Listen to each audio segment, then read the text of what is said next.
بسم اللہ الرحمن الرحیم وعن ابی ہریرۃ رضی اللہ تعالی عن النبی صلی اللہ علیہ وسلم قال تنکح المرأة لأربع لمالها ولحسبها ولجمالها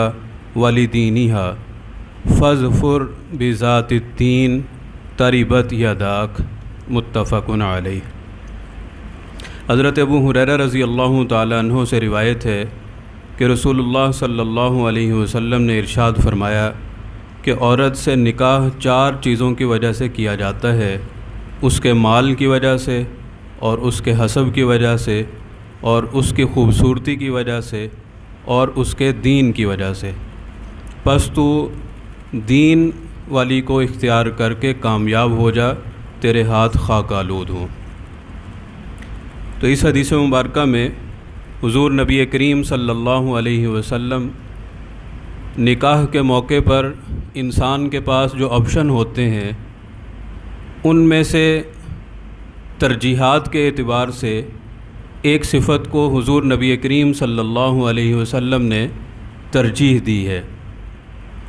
4 باتیں ارشاد فرمائی کہ عموماً جب شادی کرنی ہوتی ہے کسی نے تو عورت میں یہ 4 باتیں دیکھی جاتی ہیں، یا تو مال دیکھا جاتا ہے، یا پھر حسب نسب دیکھا جاتا ہے، یا پھر خوبصورتی دیکھی جاتی ہے، اور یا پھر دینداری دیکھی جاتی ہے۔ اور ان 4 چیزوں میں سے جو پہلی 3 چیزیں ہیں ان کا تعلق چونکہ مادے کے ساتھ ہے، میٹیریلسٹک چیزیں ہیں، اس لیے ان کی بنیاد پر جو تعلق بنتا ہے، یعنی اگر صرف اور صرف ان چیزوں کو مد نظر رکھ کر نکاح کیا جائے تو وہ بہت ہی جلد پھر اس کے بعد خرابیوں کا آغاز ہو جاتا ہے۔ تو ایک تو اس وجہ سے اگر دینداری کو ترجیح دی جائے گی نکاح کے موقع پر تو یہ تعلق باقی چیزوں کی نسبت دیر پا ہوگا، کیونکہ اگر خاتون کو دین کی سمجھ ہوگی تو اس کو معلوم ہوگا کہ دینی اعتبار سے اللہ رب العزت نے میری کیا ذمہ داریاں مقرر کی ہیں، خاوند کی خدمت کے اعتبار سے، گھرداری کے اعتبار سے، خاوند کے والدین کے ساتھ کیا سلوک کرنا ہے، بچوں کی تربیت کس طرح کرنی ہے۔ تو اگر دین کی سمجھ ہوگی تو یہ ساری کے سارے کام بھی وہ اللہ رب العزت کا حکم سمجھ کے کرے گی۔ اور اگر صرف باقی چیزوں کو مد نظر رکھا جائے گا، مثال کے طور پر صرف مالداری دیکھیں یا صرف حسن دیکھیں، تو یہ چیزیں تو خود ایسی ہیں جو زوال پذیر ہیں، تو جب یہ زائل ہو جائیں گی تو اس کے بعد پھر وہ تعلق بھی یقیناً خطرے میں پڑ جائے گا۔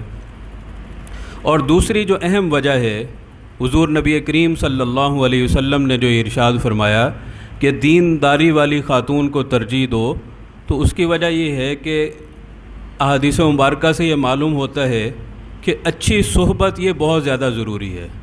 اگر انسان کی صحبت اچھی ہوگی تو اس کا انجام بھی اچھا ہو جائے گا، اس کی زندگی بھی بہتر ہوگی، آخرت بھی بہتر ہوگی۔ اور اپنی زندگی میں سب سے زیادہ جو انسان وقت گزارتا ہے وہ اپنے اہل خانہ کے ساتھ ہی گزارتا ہے۔ تو اگر خاتون دینداری والی ہوگی تو یقیناً اس کی جو اس کے ساتھ کمپنی ہوگی اس کے اوپر بھی اثرات مرتب ہوں گے۔ ہم نے بہت سارے واقعات اس طرح کے دیکھے کہ خاتون اس کے ناجائز مطالبات کی وجہ سے وہ بہت سارے خاوند وہ حرام کمانے پر مجبور ہو گئے، یا اور بہت ساری خرابیاں جو صرف اس وجہ سے کہ اہل خانہ کی طرف سے ان کی فرمائش تھی وہ اس کے اندر مبتلا ہو گئے۔